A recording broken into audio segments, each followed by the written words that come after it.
currently irrespective of your role and job profile, whether you're a techie or a functional expert, or having any other role, learning basics of generative AI is definitely a smart move. In this video series, we will learn the basics of generative AI, one simple step at a time. To make it easy to understand, I have divided the entire series in small parts. Part 1. Introduction to AI. Generative AI is a subset of deep learning, which in turn is a subset of machine learning, which in turn is a subset of AI. To get a crystal clear understanding of generative AI, it's required that we have basic understanding of AI, ML, and DL. Let's first have the simplest understanding of AI. Imagine you have lost your dog and you need to find him. Here are some of the capabilities you need to find your dog. If you see any animals, you should be able to identify if it's a dog or not. If it's a dog, you need to further identify if it's your dog, and then you need to be able to make a strategy to find your dog. For example, first search in our house. If you don't find him, then search in play area where you usually go with your dog. If you don't find him yet, ask your friends. And so on. You should be able to act according to situation. For example, if it's raining and you know that your dog does not prefer to get wet, you will focus your search on shaded places. Now imagine someone told you, I have probably seen your dog in garden. You know where garden is and how to go there. You will not confuse a cat or a tree with a dog. The moment you see a dog, you will try to identify if it's your dog or not.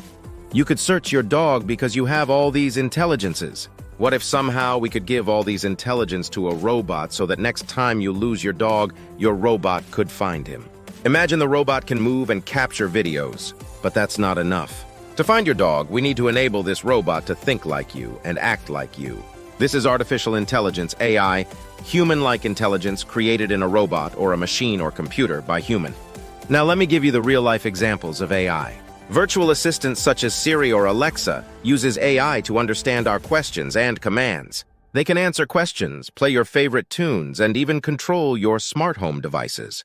Have you ever noticed how Netflix suggests shows you might enjoy? Or how Facebook's suggested feed seems to know exactly what you want to see?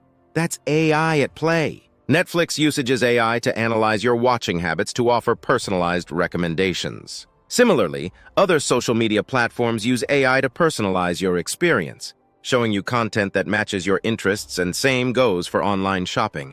When your smartphone suggests the next word you want to type, that's AI predicting what you might say next. AI helps doctors analyze medical images such as X-rays and MRIs more quickly and accurately. This speeds up diagnosis and improves the chances of successful treatment. Nowadays, AI keeps a watchful eye on bank transactions. If it spots something fishy, for example, an unusual purchase, it can alert you or even block the transaction to protect your account. These examples show that AI isn't confined to labs or the distant future. It's an integral part of our daily lives, working quietly behind the scenes to make our life better. Based on capability, there are 3 types of AI: narrow AI, general AI, and super AI.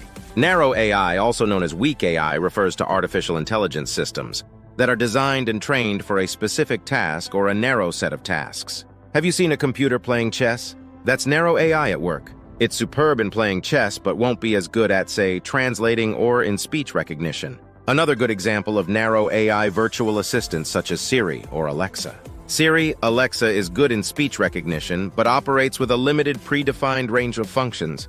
Other examples of narrow AI include self-driving cars, Google search, conversational bots, email spam filters, Netflix's recommendations, etc. Narrow AI is focused on performing a single task extremely well, but it cannot perform beyond its field or limitations. Almost all the AI-based systems built till this date fall under the category of weak AI. The next type is general AI, also known as strong AI or artificial general intelligence, AGI, can understand and learn any intellectual task that a human being can. Currently, there is no such system exist which can come under general AI and can perform any task as perfect as a human. The last type is super AI. Super AI represents a degree of intelligence in systems where machines have the potential to exceed human intelligence, outperforming humans in tasks and exhibiting cognitive abilities. Super AI is still a hypothetical concept of artificial intelligence.